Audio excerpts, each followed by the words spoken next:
नमस्कार मेरे नौजवान साथियों, कैसे हैं आप सब। आशा करता हूं आप सभी स्वस्थ और प्रसन्न होंगे तथा लगातार सीख रहे होंगे। मैं Prem, assistant professor, PSMPG college, geography department Kannauj, आपका स्वागत करता हूं अपने YouTube channel @learn geography with Prem में। दोस्तों, इससे पहले वाले वीडियो में हमने आपसे बात की थी मानव भूगोल की कुछ संकल्पनाओं, सिद्धांतों और उनके प्रतिपादकों के बारे में। ठीक है दोस्तों, पीडीएफ भी आपको प्रोवाइड किया जा चुका है। ठीक है, आज हम बात करते हैं ज्योग्राफिकल थॉट या मानव भूगोल से संबंधित एमसीक्यू के बारे में। ठीक है, यानी कि जो आपका क्वेश्चन पेपर आता है उसे सॉल्व करने का तरीका कैसा होता है, कुछ इस पर भी हम चर्चा करेंगे। तो चलिए शुरू करते हैं आज का लेक्चर। ठीक है, और दोस्तों जो पीडीएफ होगा ये 110 क्वेश्चनों का ये सेट पेपर है। जब ये सेट पेपर पूरा हो जाएगा तो आपको एक साथ विद आंसर की इसका पीडीएफ प्रोवाइड करा दिया जाएगा। ठीक है, तो देखते हैं कि कितने पार्टों में इसे हम हल कर पाते हैं। चलिए शुरू करते हैं आज का लेक्चर। तो पहला क्वेश्चन है आपका कि निम्नलिखित में से कौन सा भौगोलिक विचारधारा के विकास का सही अनुक्रम है। अनुक्रम का मतलब है दोस्तों 1 से 10 की ओर। ठीक है, यानी आगे की ओर बढ़ना है। ठीक है, इस प्रकार के प्रश्नों को हल करने का तरीका हमने बताया था।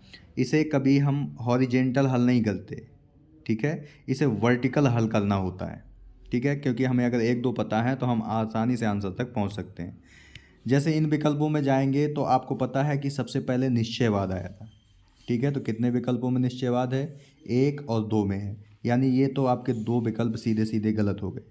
ठीक है, इसके बाद निश्चयवाद के बाद आपका संभववाद आया था। मात्रात्मक क्रांति तो 1960 के आसपास आई थी, जबकि संभववाद जल्दी आया था। ठीक है, तो निश्चयवाद के बाद संभववाद है, तो जाहिर सी बात है कि आपका दूसरा विकल्प ही सही है और बाकी विकल्प आपके गलत हैं। ठीक है दोस्तों, अब हम यहाँ पे बता दें आपको कि निश्चयवाद का प्रतिपादन फ्रेडरिक रैटजेल महोदय ने किया। संभववाद की संकल्पना वाइडल डीला ब्लास महोदय ने दी, लेकिन संभववाद शब्द फैब्रे महोदय ने दिया था। ठीक है, मात्रात्मक क्रांति 1960 के दशक में आई थी, जब भूगोल में सांख्यिकी विधियों, गणितीय विधियों और मॉडलों का प्रयोग किया जाने लगा था। ठीक है, उसे हम मात्रात्मक क्रांति कहते हैं। व्यवहारवाद दोस्तों विलियम किर्क महोदय के द्वारा दिया गया था। ठीक है, व्यवहारवाद विलियम किर्क का महोदय के द्वारा दिया गया था और व्यवहारवाद मात्रात्मक क्रांति के विरोध में आया था, तो ये भी आपको याद रखना है। ठीक है, तो दोस्तों इसी प्रकार आपको हल करना होता है और आपको जब सेट पेपर हल कर रहे होते हैं तो इसी तरह आपको एक्सप्लेनेशन के साथ हल करना होता है, यानी कि चारों विकल्पों को आपको देखना होता है। ठीक है, इसके बाद दूसरा क्वेश्चन है आपका दोस्तों कि निम्नलिखित में से कौन सा युग्म सुमेलित नहीं है। दोस्तों नहीं शब्द है, गलत है, असत्य है, विषम है, ये कुछ ऐसे शब्द होते हैं जिनमें आपको विशेष ध्यान देना होता है। यहाँ पे नहीं पूछा गया है। ठीक है, तो इसे भी हम देख लेते हैं। एक तरफ है एस्ट्रोलैब के प्रतिपादक हैं, यानी कि एस्ट्रोलैब का आविष्कार हिप्पारकस ने किया था, ये तो सही है। एंथ्रोपोजियोग्राफी रैटजेल ने लिखी, ये भी सही है। नोमोन घड़ी का आविष्कार किसने किया था? ये अनेक्जिमेंडर ने किया था, ये भी सही है। ये आपकी धूप घड़ी थी। ठीक है, लेकिन पैंजिया जो शब्द है ये इरेटासनीज महोदय ने नहीं दिया था, अतः विकल्प आपका चौथा सही है। पेंजिया शब्द दिया था आपके वेगनर महोदय ने। ठीक है, और वेगनर को महाद्वीपीय प्रवाह सिद्धांत देने के कारण इन्हें जाना जाता है और उनका सिद्धांत विश्वविख्यात है, इसलिए आपको याद रखना है। यहाँ इरेटासनीज महोदय के बारे में बता दें दोस्तों आपको, इन्होंने ज्योग्राफिया पुस्तक लिखी और उसी में सर्वप्रथम ज्योग्राफी शब्द का प्रयोग किया था, इसलिए इरेटासनीज को भूगोल का पिता माना जाता है। ठीक है, भूगोल का पिता या जनक माना जाता है, तो इसे आप याद रखेंगे। साथ ही साथ इरेटासनीज महोदय ने सर्वप्रथम पृथ्वी की परिधि मापने का भी काम किया था। ठीक है, इसके बाद अगला प्रश्न है दोस्तों आपका तीसरे नंबर का कि निम्नलिखित में से कौन एक संकल्पना वाइडल डीला ब्लास से संबंधित नहीं है। ठीक है, फिर नई शब्द आया है तो इसको भी आपको याद रखना है। पार्थिव एकता का सिद्धांत वाइडर डीला बिलास महोदय का है। विशिष्ट जीवन पद्धति जेनेरी दिव्य, ये भी बिलास महोदय की है। और संभववाद की संकल्पना भी बिलास महोदय की है। लेकिन भूदृश्य या लैंडशाफ्ट की संकल्पना इनकी नहीं है और ये है कार्ल ओ सावर महोदय की। ठीक है, भूदृश्य या लैंडशाफ्ट की संकल्पना या लैंडस्केप की संकल्पना कार्ल ओ सावर महोदय की है। उन्होंने मॉर्फोलॉजी ऑफ लैंडस्केप पुस्तक लिखी। साथ ही साथ कल्चरल लैंडस्केप भी इन्होंने ही दिया था, कार्ल ओ सावर महोदय ने। तो ये आपको याद रखना है बिलास जी के बारे में इतना। ठीक है, आगे देखते हैं। चौथा प्रश्न है आपका कि निम्नलिखित में कौन सा युग्म सुमेलित नहीं है। फिर दोस्तों नहीं शब्द आया है। ठीक है, तो कोटि आकार नियम यानी कि रैंक साइज रूल, ये जी के जिफ महोदय का है जो 1949 में इन्होंने दिया था। तो ये आपको याद रखना है। फुटकर गुरुत्वाकर्षण का नियम, ये WJ रैली महोदय का है, यानी कि रिटेल थ्योरी है। Gravitation of the law of gravitation retail theory, ये रैली महोदय की है। सन नगर की संकल्पना, ये पैट्रिक गेडिश की है, ये हमने बताया था। सन नगर यानी कि कॉनरवेशन की संकल्पना पैट्रिक गेडिश महोदय की है। ठीक है, लेकिन मेगालोपोलिस की संकल्पना CD हैरिस की नहीं है। मेगालोपोलिस जीन गॉटमैन की है। ठीक है, जीन गॉटमैन महोदय की है, तो ये भी आपको याद रखना है। और 1915 में दी थी इन्होंने। मेगालोपोलिस शब्द जीन गॉटमैन महोदय ने 1915 में दिया था, तो ये आपको याद रखना है। ठीक है, 5वें नंबर का प्रश्न है दोस्तों आपका कि निम्नलिखित में से किसने सर्वप्रथम वास्तविकता से संबंधित विज्ञानों का वर्गीकरण प्रस्तावित किया था। ठीक है, वास्तविकता से संबंधित विज्ञानों का वर्गीकरण प्रस्तावित किया था इमैनुअल कांट महोदय ने सर्वप्रथम। ठीक है, लेकिन आपको बताया गया था कि द्वैतवाद की जो नींव है या द्वैतवाद का पिता किसे माना जाता है, तो वो माना जाता है आपके बर्नहार्ड वारेनियस को। ठीक है, बर्नहार्ड वारेनियस महोदय को द्वैतवाद का पिता माना जाता है, लेकिन वास्तविकता से संबंधित विज्ञानों का वर्गीकरण सर्वप्रथम कांट महोदय ने किया था। ठीक है, तो ये भी आपको याद रखना है। इसके बाद आगे देखते हैं। अब दोस्तों यहीं पर जो हमने आपको PDF प्रोवाइड किए हैं, तो कांट के बारे में आपको यहीं पर देख लेना चाहिए कि इन्होंने क्या क्या काम किए हैं।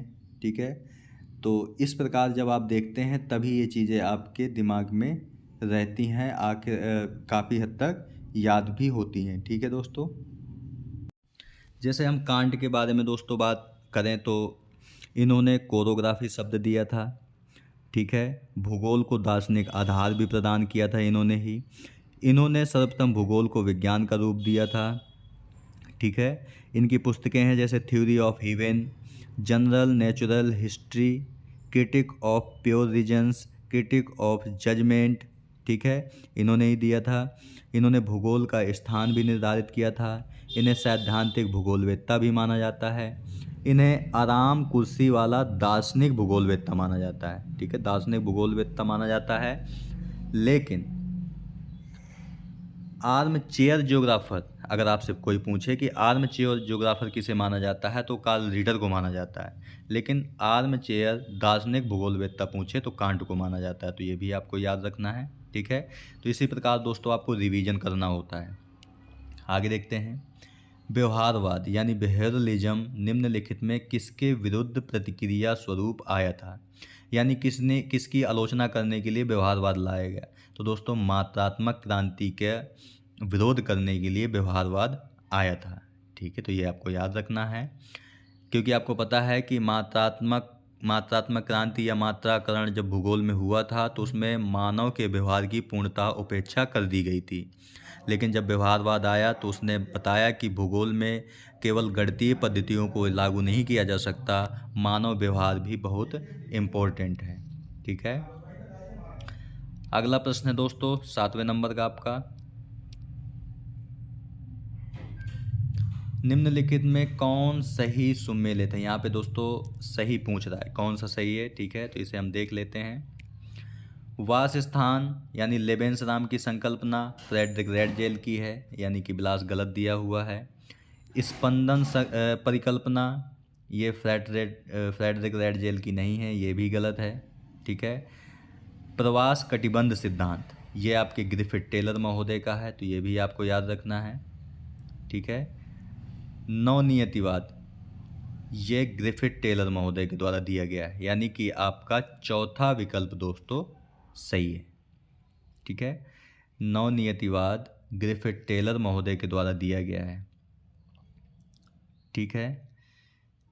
इसके बाद अगला प्रश्न है दोस्तों आपका 8वें नंबर का, निम्नलिखित में से किसे भूगोल में मानवतावादी उपागम यानी ह्यूमनिस्टिक अप्रोच के लिए जाना जाता है या स्थापित किया है? तो वो थे आपके ई फ्यू तुआन महोदय। तो ये आपको याद रखना है, भूगोल में ह्यूमनिस्टिक अप्रोच ई फ्यू तुआन महोदय के द्वारा दी गई है। ठीक है। 9वें नंबर का दोस्तों क्वेश्चन है आपका कि निम्नलिखित में से किस भूगोलवेत्ता ने गतिशीलता संक्रमण का विचार प्रतिपादित किया था? मोबिलिटी ट्रांजिशन थ्योरी दी थी जेलेंस्की महोदय ने। डब्ल्यू जेलेंस्की महोदय ने गतिशीलता संक्रमण का सिद्धांत प्रतिपादित किया था। ठीक है। इसके बाद है दोस्तों अगला है, औद्योगिक अवस्थिति के अपने मॉडल के लिए वेबर ने प्रयोग किया था, किस शब्द का प्रयोग किया था? तो उन्होंने दोस्तों आइसोडोपेन शब्द का प्रयोग किया था। ठीक है। वेबर महोदय ने औद्योगिक अवस्थिति से संबंधित अपना न्यूनतम लागत सिद्धांत 1909 में दिया था। ठीक है। और इन्होंने एक लाइन के बारे में बताया था, एक रेखा के बारे में। ठीक है, कि जो न्यूनतम लागत वाले स्थानों को जोड़ने वाली रेखा है उसे इन्होंने क्या कहा था? आइसोडोपेन कहा था। तो ये आपको याद रखना है। ठीक है। इसके बाद दोस्तों कि निम्नलिखित विद्वानों में से किसको भूगोल का जनक यानी फादर ऑफ जियोग्राफी माना जाता है? तो अभी हमने ऊपर भी बताया था, एरोटासनीज महोदय को माना जाता है, क्योंकि एरोटासनीज महोदय ने ज्योग्राफी पुस्तक में सर्वप्रथम ज्योग्राफी शब्द का प्रयोग किया था, इसलिए एरोटासनीज महोदय को भूगोल का जनक माना जाता है। ठीक है दोस्तों, अगर हम इनके बारे में और कुछ चर्चा करें कि इनके काम और हैं क्या हैं, तो ठीक है। पृथ्वी की परिधि एरोटासनीज महोदय ने सर्वप्रथम मानी थी और 25,000 मील बताई थी उन्होंने। इन्होंने 7 देशांतर व 7 अक्षांश के आधार पर विश्व का मानचित्र भी पहले बनाया था। इन्होंने इक्वेमैन यानी कि वास योग शब्द भी दिया था। इन्हें भूगणित का पिता भी माना जाता है। ठीक है। एरोटासनीज महोदय ने ही विषुवत रेखा की माप सबसे पहले की थी और पृथ्वी को 5 जलवायु प्रदेशों में कटिबंधों में विभाजित किया था और एरोटासनीज महोदय को प्रथम वैज्ञानिक भूगोलवेत्ता माना जाता है। ठीक है। तो इतना आप एरोटासनीज महोदय के बारे में जानकारी रखिए, क्योंकि PDF तो हम आपको दे ही चुके हैं। ठीक है। इसके बाद 12वें नंबर का प्रश्न है दोस्तों कि मानव पृथ्वी की उपज है, यानी कि the man product of earth, ये कथन किसका है? तो ये कथन है EC सैम्पुल महोदय का, यानी कुमारी सैम्पुल महोदय ने बताया था कि मानव पृथ्वी की उपज है। ठीक है। और इनकी पुस्तक का नाम है इन्फ्लुएंसेस ऑफ जियोग्राफिकल इन्वायरमेंट, यानी कि भौगोलिक पर्यावरण के प्रभाव। ये सैम्पुल जी की पुस्तक है जो कि आपसे बहुत पूछी जाती है। ठीक है। अगला प्रश्न है दोस्तों 13वें नंबर का कि रैडजेल का कार्य आधारित था इस संकल्पना पर कि भूगोल एक वैज्ञानिक विषय है, भूगोल के भौतिक और सांस्कृतिक पक्षों के मध्य एक द्विविभाजन है, भूगोल आवश्यक रूप से वर्णनात्मक है, भौतिक पर्यावरण ने मानव की क्रियाओं को नियंत्रित किया है। दोस्तों चौथा विकल्प सही है, क्योंकि जब हम पर्यावरण के प्रभाव की बात करते हैं तो कौन सा संकल्पना आ जाती है? नियतिवाद। ठीक है। नियतिवाद मानता है कि मानव और पर्यावरण के संबंधों में पर्यावरण सर्वोत्तम है। तो यहाँ भी बताया गया है भौतिक पर्यावरण ने मानव क्रियाओं को नियंत्रित किया है। ठीक है। तो ये आपको याद रखना है। इसके बाद अगला है दोस्तों कि हंटिंगटन जाने जाते हैं, यानी हंटिंगटन किस काम के लिए जाने जाते हैं? तो मानव जीवन पर जलवायु के प्रभाव के वर्णन के लिए इन्हें जाना जाता है। ठीक है। क्योंकि इन्होंने एक पुस्तक लिखी थी मैन एंड क्लाइमेट। ठीक है। या क्लाइमेट पुस्तक लिखी थी इन्होंने, और इन्होंने बताया था कि जो पर्यावरण के तत्व हैं, पर्यावरण के तत्वों में जो जलवायु है, जलवायु का ही सबसे ज़्यादा मानव पर प्रभाव पड़ता है। इसके बारे में सबसे पहले किसने बताया था? तो हंटिंगटन महोदय ने बताया था। मनुष्य को भूतल की उपज के रूप में उल्लेख किया था, ये तो सैंपुल महोदय ने किया था। भू आकृतियों के विकास के वर्णन के लिए जाने जाते हैं, ये आपके कार्लो सावर जाने जाते हैं। सांस्कृतिक भूदृश्य के लिए भी कार्लो सावर जाने जाते हैं। ठीक है, तो ये भी आपको याद रखना है। इसके बाद अगला प्रश्न है दोस्तों कि निम्नलिखित में से कौन सी संकल्पना वाइडल डी ला ब्लास से संबंधित है? यानी ऐसी संकल्पना जो ब्लास महोदय के द्वारा दी गई है, तो वो है आपका संभववाद। ये हमने कई बार बताया है कि संभववाद संकल्पना यानी पॉसिबिलिज्म ब्लास महोदय ने दी है, लेकिन संभववाद शब्द फैब्रे महोदय ने दिया था। ठीक है। प्रसंभाव्यवाद यानी प्रोबेबिलिज्म OH के स्पेट का है। इनमें दोस्तों माइनस सा डिफरेंट है, तो ये आप याद रखेंगे। एक तरफ पॉसिबिलिज्म संभववाद और प्रोबेबिलिज्म, ये प्रोबेबिलिज्म OH के स्पेट ने दिया। नियतिवाद फ्रेडरिक रेडजेल का है। पर्यावरणवाद यानी इन्वायरमेंटलिज्म भी रेडजेल महोदय के द्वारा ही दिया गया है। ठीक है। विशिष्ट से सामान्य की ओर तर्क के उपागम को क्या कहते हैं? यानी एक ऐसा अप्रोच जिसमें विशिष्ट से सामान्य की ओर चर्चा की जाती है, तो वो होता है आपका आगमनात्मक यानी कि इंडक्टिव। ठीक है, इंडक्टिव। इसे दोस्तों आप ऐसे याद कर सकते हैं ISG।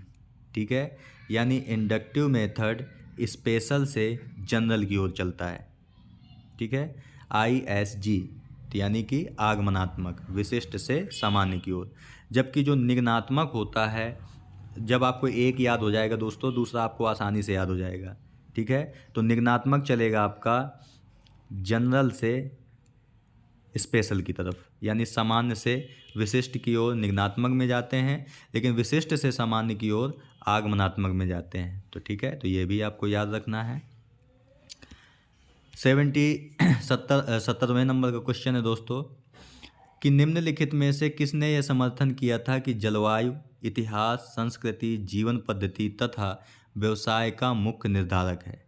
ठीक है, जहाँ कहीं भी दोस्तों जलवायु पर या जलवायु के प्रभाव की चर्चा की जाएगी, वहाँ हंटिंगटन का नाम आपको याद रखना है हमेशा। ठीक है, हंटिंगटन महोदय ने ही सर्वप्रथम बताया था कि जलवायु का प्रभाव मनुष्य की संस्कृति, इतिहास, जीवन पद्धति आदि पर पड़ता है। ठीक है, तो ये आपको याद रखना है हंटिंगटन महोदय के बारे में। अगर हम हंटिंगटन महोदय के बारे में और बात करें तो ये नियतिवाद के समर्थक थे। जलवायु और सभ्यता, ठीक है, यानी क्लाइमेट एंड सिविलाइजेशन पुस्तक लिखी। पल्स ऑफ एशिया पुस्तक लिखी। ठीक है, करेक्टर ऑफ रेसेस पुस्तक लिखी इन्होंने। मेन स्प्रिंग ऑफ सिविलाइजेशन ये पुस्तक भी लिखी थी।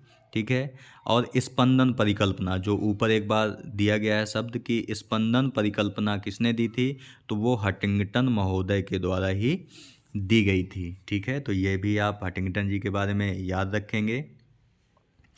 इसके बाद अगला प्रश्न है दोस्तों आपका 18 नंबर का कि निम्नलिखित में से किसे भूगोल में व्यवहारात्मक उपागम यानी बिहेवियरल अप्रोच के लिए जाना जाता है, यानी कि सूत्रपात किया था, तो वो थे कौन? विलियम किर्क महोदय थे।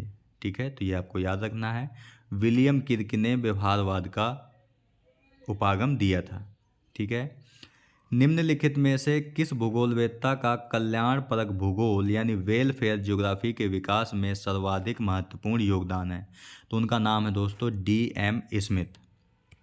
ठीक है, DM स्मिथ महोदय ने कल्याणपरक भूगोल के विकास में योगदान दिया था। ठीक है, इनकी एक पुस्तक दोस्तों ह्यूमन ज्योग्राफी ए वेलफेयर अप्रोच, ये DM स्मिथ की ही है। ये भी आपको याद रखना है।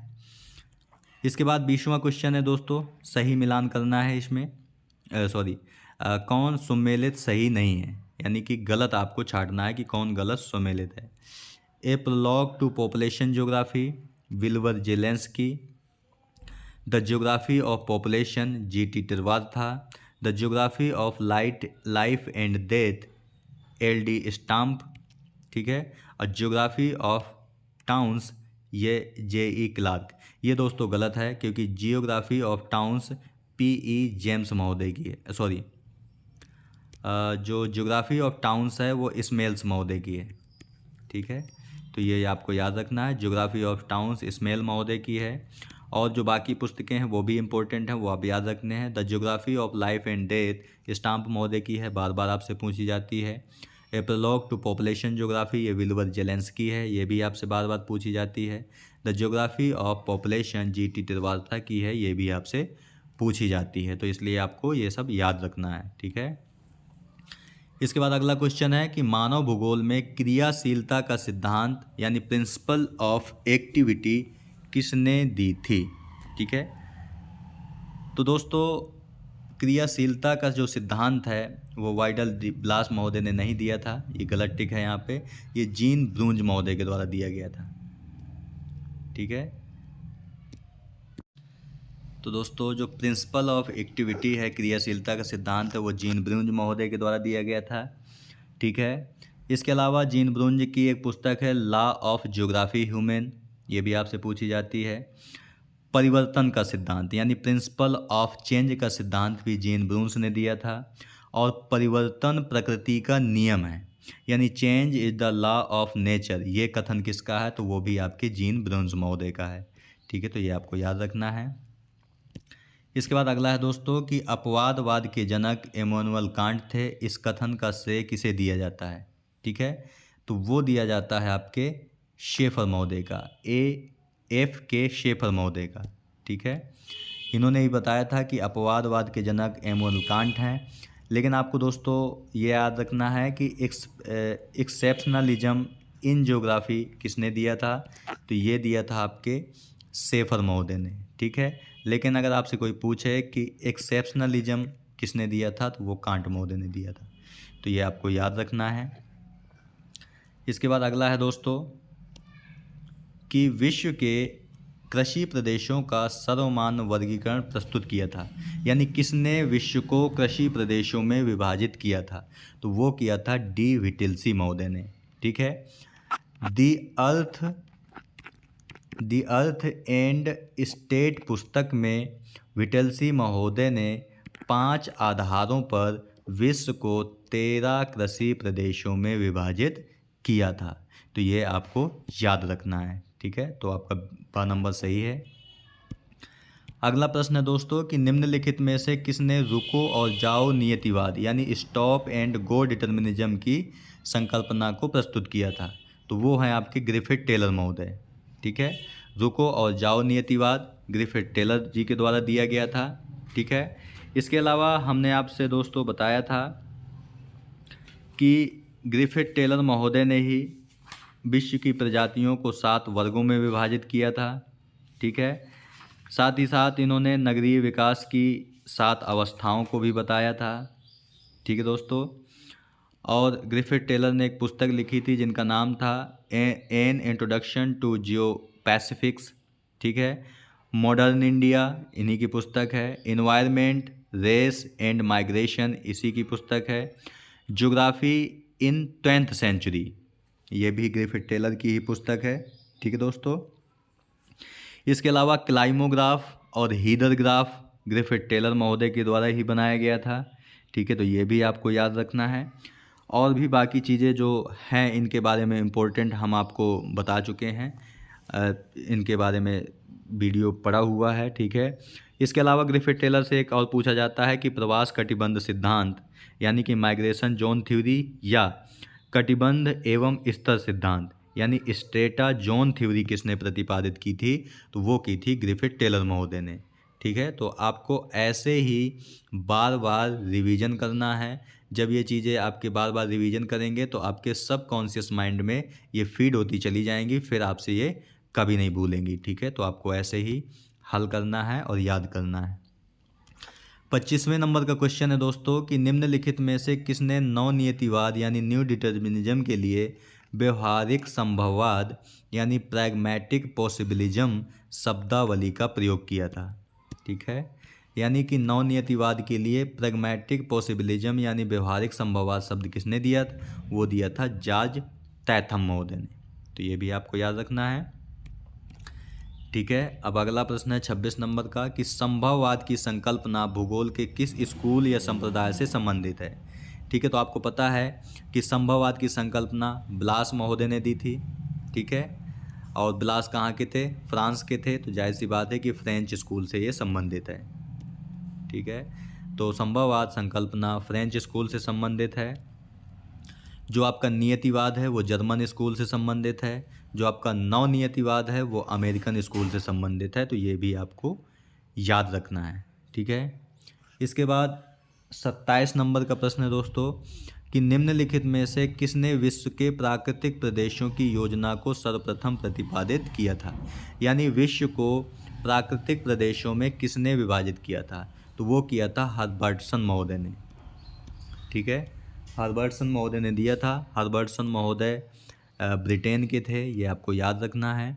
इन्होंने 1905 में प्राकृतिक वनस्पति के आधार पर विश्व को 15 प्राकृतिक प्रदेशों में विभाजित किया था। तो ये भी आपको याद रखना है। इसके बाद अगला क्वेश्चन है कि ज्योग्राफी ए मॉडर्न सिंथेसिस किसने लिखी? तो वो लिखी थी आपके पीटर हैगेट महोदय ने।